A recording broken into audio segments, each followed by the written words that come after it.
और बढ़ेंगे आगे और अब बहराइच के आदमखोर भेड़ियों पर हमारी खास पेशकश द वुल्फ टाउन।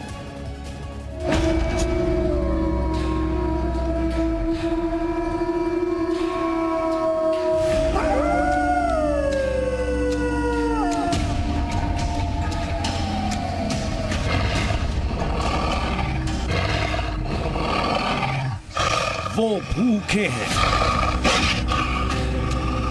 वो खूंखार हैं,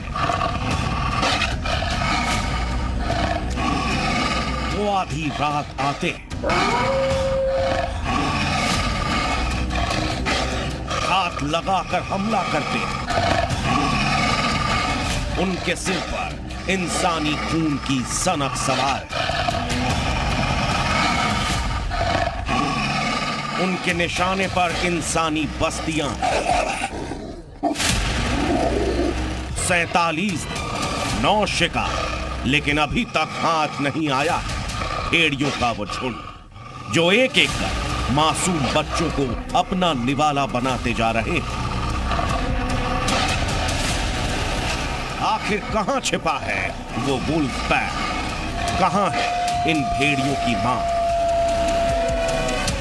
और कब खत्म होगा भेड़ियों का आतंक? भूखा खूंखार आदमखोर द वुल्फ टाउन।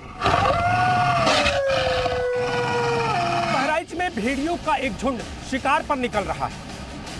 9 मौतें, 9 लोगों को अपना शिकार बना चुके इस झुंड का अभी तक कोई सुराग नहीं लग पाया। आज इन भेड़ियों की जो पूरी रिपोर्ट है वो हम आपको दिखाएंगे। आसमान से ली गई तस्वीरों का सच दिखाएंगे। हमारी टेली सीरीज देखिए द वुल्फ टाउन। इस टेली सीरीज के पहले चैप्टर में हम आपको दिखाएंगे कि ये भेड़िए कितने शातिर हैं और कैसे एक के बाद एक ये बच्चों को अपना शिकार बना रहे हैं। दूसरे चैप्टर में हम दिखाएंगे कि आखिर ये भेड़िए कैसे आदमखोर हो गए और कैसे इंसानी बस्तियों को ये अपना निशाना बना रहे हैं। तीसरे चैप्टर में हम दिखाएंगे कि अगर इन भेड़ियों के आतंक को नहीं रोका गया तो कैसे पैदा हो जाएगा सुपर पैक वाला खतरा।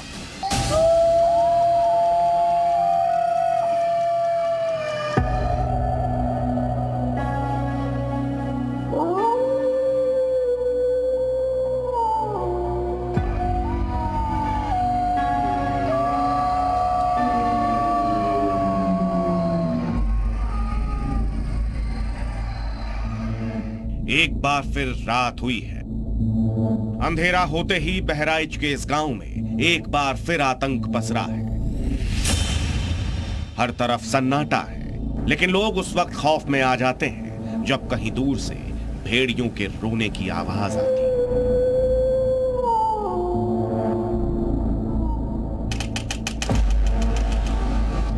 उत्तर प्रदेश का बहराइच, यहाँ के करीब 3 दर्जन गांवों में शाम ढलने के बाद अगर आजकल कोई दिख रहा है तो हाथ में हथियार लिए हंटर्स, वन विभाग की टीमें और आसमान में ड्रोन कैमरे। लेकिन इस पहरेदारी के बावजूद शातिर शिकारी आए एक मासूम बच्चे को अपना शिकार बना लिया। 47 दिन में ये 9वां शिकार था।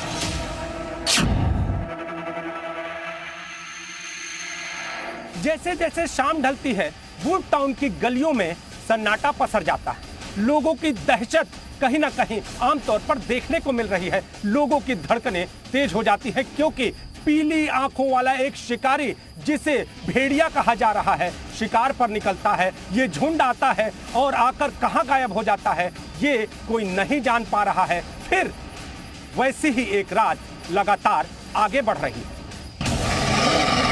भेड़िए कब गांव में आए, कब शिकार किया और कब गायब हो गए ये कोई नहीं जानता। पूरा अमला भेड़ियों के इस झुंड को हंट डाउन करने के लिए जद्दोजहद कर रहा है। लेकिन इन भेड़ियों को पकड़ने से पहले यह समझना होगा कि आखिर भेड़िए शिकार करते कैसे।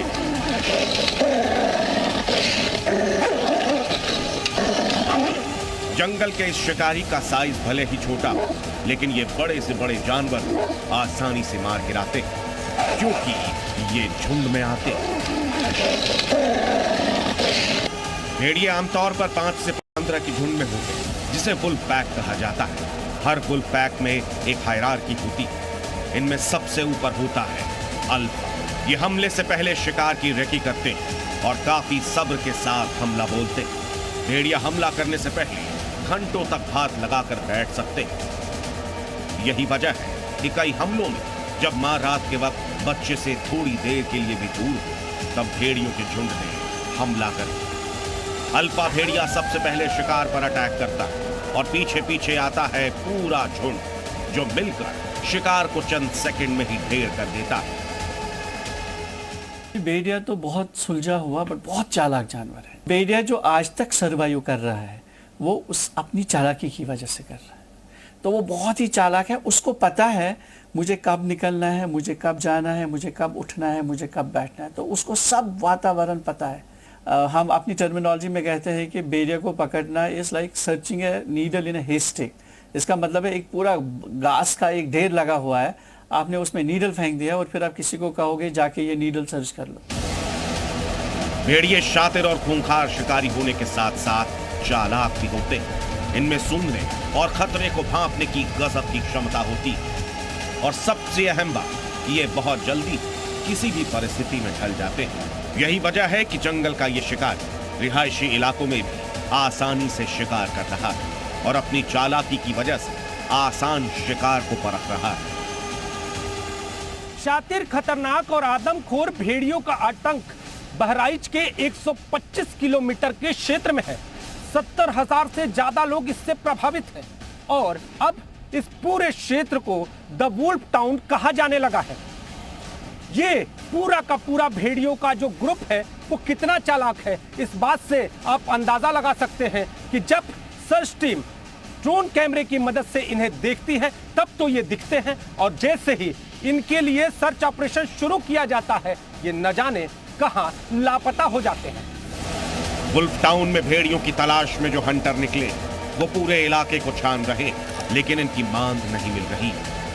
ये भेड़िए ड्रोन कैमरे में तो कई बार नजर, कभी 4 से 5 की झुंड, कभी जोड़े में तो कभी अकेले। लेकिन जब वन विभाग की टीम उन जगहों पर पहुंच रही तो इनका कोई सुराग हाथ नहीं लगा।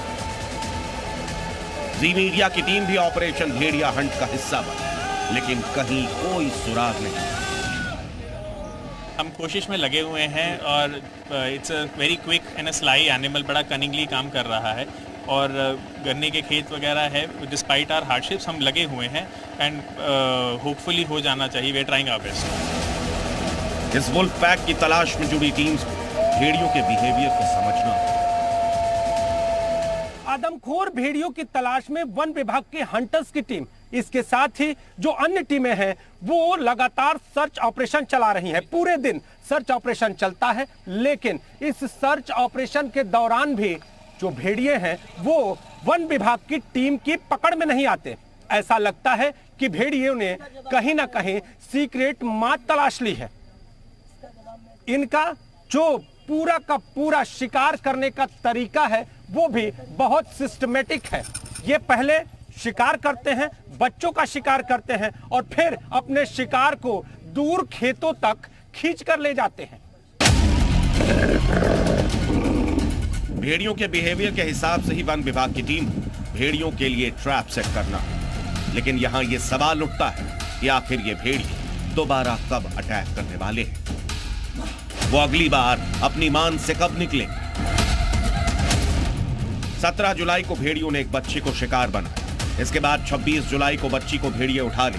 फिर 3 अगस्त को 8 साल के एक बच्चे को मारा। 17 अगस्त को 4 साल की बच्ची पर अटैक किया। इसके बाद 21 अगस्त को एक बच्ची को शिकार बनाया और फिर 27 अगस्त को एक और बच्चे को मारा।